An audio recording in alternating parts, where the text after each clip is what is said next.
नमस्कार, मेरा नाम है गौरव पाल। आप देख रहे हैं गौरव का चश्मा।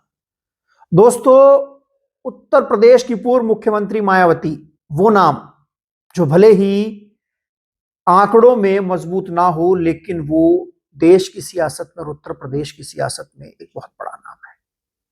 बिहार में बहन जी ने सिर्फ एक सीट जीती, लेकिन बसपा की चर्चा ऐसे हो रही है जैसे पूरा बिहार विधानसभा चुनाव बसपा ने जीत लिया हो और बसपा बिहार में सरकार बना रही है।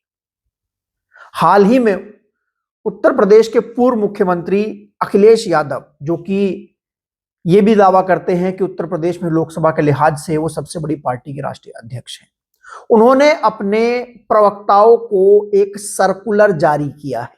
जी हां, ये खबर सूत्रों के हवाले से आई है।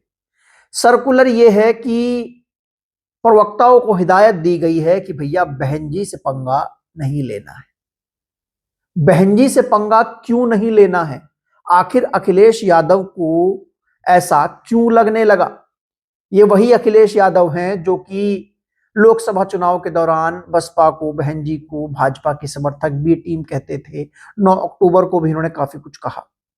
ऐसा अचानक से क्या हुआ बिहार चुनाव के बाद कि अखिलेश यादव को यह फरमान जारी करना पड़ा? क्या यह अखिलेश की घबराहट है या रणनीति है? अखिलेश एक बड़े रणनीतिकार भी हैं। तो पूरे विश्लेषण पर चर्चा करेंगे।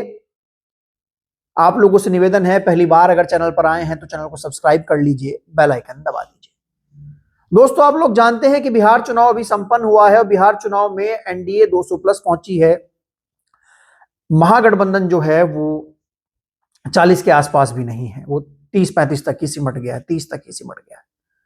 अब बिहार चुनाव से अखिलेश यादव काफी कुछ सीख रहे हैं और उसके अलावा अखिलेश यादव ये समझ गए हैं कि वो बहन जी को जमीन पर काउंटर नहीं कर पाएंगे। तेजस्वी की गलती से अखिलेश ने बड़ी सीख ली है। जिस तरीके से तेजस्वी यादव ने बिहार में असदुद्दीन ओवैसी को लेकर लगातार टीका टिप्पणी की, चरमपंथी कहा, कट्टरपंथी कहा, एक्सट्रीमिस्ट कहा, उसके बाद जो एक सेंटिमेंट था मुसलमानों का, वो बिहार में खासकर सीमांचल वाले क्षेत्र में वो भड़क गया और बड़ी संख्या में मुस्लिमों का वोट ओवैसी को ट्रांसफर हो गया।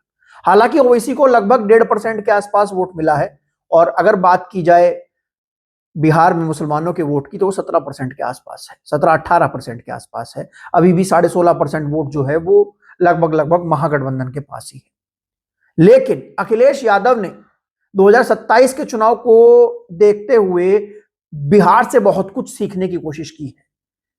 यह कह लीजिए कि दूध का जला जो होता है वो छाछ भी फूक फूक कर पीता है। ऐसा ही कुछ उत्तर प्रदेश में अखिलेश यादव कर रहे हैं।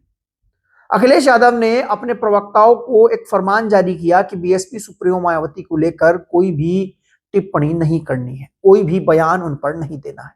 अब इसके पीछे दो कारण हो सकते हैं। पहला कारण तो यह है कि वो तेजस्वी यादव के उस बयान को देख रहे हैं जो उन्होंने ओवैसी पर दिया था और जिसके बाद असदुद्दीन ओवैसी को बिहार चुनाव में एक हाइप मिला और आरजेडी जो है वो बैकफुट पर चली गई और जिसका नुकसान भी अच्छा खासा आरजेडी को हुआ, खासकर सीमांचल वाले क्षेत्र में मुस्लिम सेंटीमेंट जो छेड़ दिया था। लेकिन अगर वोट बैंक के आंकड़ों में देखेंगे तो लगभग 1.5% के आसपास वोट बैंक है। अब अखिलेश यादव ने अपने प्रवक्ताओं को बहन जी पर टीका टिप्पणी करने से मना किया। इसके पीछे का कारण यह है, एक कारण जो मैं मानता हूं, पहला कि बहन जी जो है वो उत्तर प्रदेश में दलितों की सबसे बड़ी नेता है। अखिलेश यादव को दलित वोट बैंक लेना है। बिना दलित वोट बैंक लिए अखिलेश यादव भाजपा से टक्कर नहीं ले सकते और अब तो मुस्लिम वोट बैंक खिसकने की भी बात आ गई है। तो अखिलेश यादव को जो पासी कम्युनिटी का और जो तमाम अन्य कम्युनिटी का वोट मिला था 2024 में संविधान और आरक्षण बचाने के नाम पर, शायद वो 27 के चुनाव में भाग ना जाए, इसलिए अखिलेश यादव ने एक फरमान जारी किया कि बहन जी को लेकर कुछ नहीं कहना। लेकिन 9 अक्टूबर के बाद हमने देखा किस तरीके से अखिलेश यादव के प्रवक्ता जो थे वो बीएसपी सुप्रीमो मायावती को लेकर तरह तरह की टिप्पणी कर रहे थे। खासकर दलित नेताओं से टिप्पणी करवाई जा रही थी। कुछ नेता तो ऐसे हैं जो कि अपने बाप की सियासत के बदौलत राजनीति में आए हैं और अभी उनको राजनीति की ABCD तक नहीं पता। ये कह लीजिए कि अभी तो राजनीति की केजी में ही पढ़ रहे हैं और वो बीएसपी सुप्रीमो मायावती पर टिप्पणी करने लगे। हाँ, हालांकि वो अपने पिता की बदौलत सांसद हो गए। उसके अलावा कई समाजवादी पार्टी के दलित नेताओं ने बीएसपी सुप्रीमो मायावती पर टिप्पणी की। खास तौर पर जो 9 अक्टूबर को माहौल बना बसपा का, उसको डिनाई कराने के लिए, उसका माहौल कम कराने के लिए ग्राउंड में ये टिप्पणी करनी शुरू की। लेकिन शायद अखिलेश यादव को एक फीडबैक मिल गया कि ग्राउंड में बसपा को लेकर, बहन जी को लेकर एक माहौल पूरी तरीके से बन गया है। अब बहन जी के ऊपर टीका टिप्पणी करना हमको ही नुकसान पहुंचा सकता है। तो ऐसे में शायद अखिलेश यादव ने अपने प्रवक्ताओं को कहा हो कि बहन जी को लेकर कोई भी टीका टिप्पणी नहीं करनी है। एक वजह तो ये हो सकती है, ये डर हो सकता है, घबराहट हो सकती है कि जो हमको दलित वोट मिला भी था शायद वो भी ना मिले। बाकी का तो बहन जी ने पूरा छीन ही लिया है, लेकिन जो हमको मिला भी था, जो पासी कम्युनिटी का मिलने की उम्मीद भी है, शायद वो भी ना मिले। दूसरा, मैं इसको एक रणनीति के रूप में भी देखता हूं। अखिलेश यादव एक चतुर राजनेता है। वो हमेशा मीडिया को एंटरटेन करना चाहते हैं। वो हमेशा मीडिया में एक स्पेस ढूंढते हैं। वो हमेशा किसी ना किसी बहाने खबरों में बने रहते हैं। हमेशा पत्रकारों से बात करते हैं, स्ट्रिंगर हो या कोई बड़ा जर्नलिस्ट हो, सबके साथ बात करते हैं, सबको कुछ ना कुछ क्रिस्पी मसाला देकर रखते हैं ताकि वो खबरों में बने रहे। अब ये भी एक रणनीति है।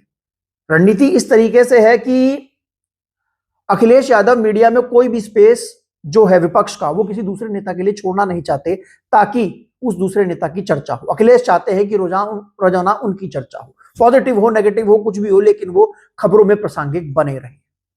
अब ऐसे में समाजवादी पार्टी जो है वो बीएसपी पर अनर्गल टीका टिप्पणी ना करते हुए बीएसपी को कोई भी स्पेस मीडिया में देना नहीं चाहती। वो नहीं चाहती है कि मीडिया में कोई भी स्पेस जो है वो बीएसपी सुप्रीमो मायावती और उनके लोगों को मिले, ताकि वो लोग मीडिया में बने रहें, उनकी चर्चा होती रहे, लोगों तक उनकी बात पहुंचती रहे। ये दूसरा रीजन हो सकता है। और तीसरा रीजन ये हो सकता है कि भाजपा और सपा जो हमेशा बाइनरी की लड़ाई में रहते हैं, और हमने जब भी देखा है कि भाजपा और सपा के बीच जो लड़ाई होती है उसमें नुकसान जो है वो बसपा को होता है। भाजपा और सपा के बीच की लड़ाई में सपा मेन विपक्ष बन जाती है, भाजपा पक्ष बन जाती है, भाजपा चुनाव जीत जाती है, सपा 120-130 सीटें जीत जाती है, और बसपा जो है वो लड़ाई से बाहर हो जाती है। ऐसे में बड़ा सवाल यह है कि लड़ाई अगर भाजपा बनाम बसपा उत्तर प्रदेश में होती है तो इसका एक बड़ा नुकसान समाजवादी पार्टी के साथ साथ भाजपा को भी हो सकता है, क्योंकि भाजपा को पता है कि समाजवादी पार्टी उसको चुनाव नहीं हरा सकती। ऐसे में अगर जो मुस्लिम वोटर है वो बसपा के साथ शिफ्ट हो गया, बसपा के पास दलित वोट रहता ही है, और अब जिस तरीके से सक्रिय बसपा हो गई तो और भी दलित वोट मिलेगा, और वो अगर मुस्लिम वोट भी बसपा के दलित वोट के साथ शिफ्ट हो गया तो डीएम समीकरण मजबूत हो जाएगा और हमको दिक्कत हो जाएगी। तो भाजपा और सपा की ये मिली रणनीति होती है कि भाजपा और सपा चाहते हैं कि उनके अलावा कोई और पार्टी लड़ाई में ना दिखाई दे, ताकि लोगों को यही ना लगे कि ऑप्शन नहीं है कोई और मुस्लिम जो है वो सपा को वोट करे, ये देखते हुए कि यही भाजपा को हरा रही है, और जो बाकी लोग हैं वो भाजपा को वोट करे कि चुनाव जो है वो हिंदू मुस्लिम हो रहा है। ये भी रणनीति है कि बसपा के ऊपर कोई भी टीका टिप्पणी ना करने दी जाए, उसको पूरी तरीके से गेम से बाहर रखा जाए, ये दिखाया जाए वो पूरी तरीके से इनएक्टिव हैं, वो कुछ नहीं कर रही हैं। ये भी एक रणनीति का हिस्सा है, जो ये भाजपा और सपा दोनों की रणनीति का हिस्सा हो सकता है, क्योंकि भाजपा को भी पता है कि बसपा अगर फाइट में आती है तो नुकसान भाजपा को है, सपा को भी पता है कि बसपा अगर फाइट में आती है तो नुकसान सपा को है। तो जाहिर सी बात यह है कि बसपा को मीडिया से दूर रखा जाए ताकि उनके ऊपर कोई टीका टिप्पणी ना की जाए, एक तरीके से उनको मीडिया के रूप में अछूत बना दिया जाए ताकि उनकी चर्चा ही कहीं ना हो। यह भी एक रणनीति है, ये भाजपा और सपा दोनों की ओर से हो सकती है। तो अखिलेश यादव अपने प्रवक्ताओं को कह रहे हैं कि बहन जी की चर्चा ही ना की जाए। बड़ा कारण है, दलितों की एक बहुत बड़ी नेता है, और ऐसे में दलित समाज जो है बहन जी को बड़ा नेता मानता है। असदुद्दीन ओवैसी पर जिस तरीके से टिप्पणी तेजस्वी यादव ने की, उसको देखते हुए भी अखिलेश जो है वो चौकन्ने हुए हैं। तो भाई दूसरी बात यह है कि मुस्लिम वोटर ये देख रहा है बिहार चुनाव के बाद कि बिहार में 14% यादव था, 17%, 18% मुसलमान था, और उसके बाद भी भाजपा नहीं हार सकी। लेकिन उत्तर प्रदेश में तो 7% यादव है, 20% मुस्लिम है, या तो 27% टोटल हो रहा है। तो यहां पर भाजपा कैसे हारेगी, और कहीं ये मुस्लिम वोट बैंक बसपा की तरफ शिफ्ट ना हो जाए, टिल्ट ना हो जाए, इसको देखते हुए अखिलेश यादव और भाजपा ये हमेशा कोशिश करते हैं कि लड़ाई उन्हीं के बीच बनी रहे। दोनों पार्टियां चाहती हैं कि बसपा पर बी टीम का तमका लगा रहे। लेकिन जिस तरीके से बहन जी इस बार एक्टिव है, उनका कार्डर जमीन पे संगठन पे काम कर रहा है, हालांकि वो मीडिया को लेकर उतनी तवज्जो भी नहीं देती हैं, और जिस तरीके से मीडिया में मैं देख रहा हूं नैरेटिव आजकल क्रिएट हो रहा है, बीएसपी एक सीट जीत कर आई है बिहार में, लेकिन कई चैनल ऐसे हैं बीएसपी की उस एक सीट को लेकर 4-4, 5-5 वीडियो कर दे रहे हैं, बार बार ये साबित करने में लगे हुए हैं कि बीएसपी की वजह से महागठबंधन 14 सीटें हार गया, 14 सीटें हार गया, 14 सीटें हार गया। अगर बीएसपी चुनाव ना लड़ती और महागठबंधन 14 सीटें जीत जाता तो फिर भी महागठबंधन के पास लगभग मुश्किल से 60-65 सीटें होती, तब भी वो सरकार नहीं बना पा रहा था, जबकि ये पूरा फैक्ट नहीं है। बीएसपी कई सीटों पर बहुत अच्छा चुनाव लड़ी है, 3 से 4 सीटों, अगर रामगढ़ जीती है तो चैनपुर, भभुआ, मोहनिया, बक्सर, काराघर, इन सीटों पर बहुत अच्छा चुनाव लड़ी है। लेकिन मेन चीज ये है कि बीएसपी को हमेशा से रेस से बाहर खड़ा करने की कोशिश की जाती है, ताकि यह है कि जो हार जीत है वो दो लोग अपने आपस में बांट सके। आपका इस विश्लेषण को लेकर क्या कहना है, आपकी इस विश्लेषण पर क्या राय है, आप कमेंट सेक्शन में लिखकर बता सकते हैं। तब तक के लिए चलते हैं, धन्यवाद, नमस्कार।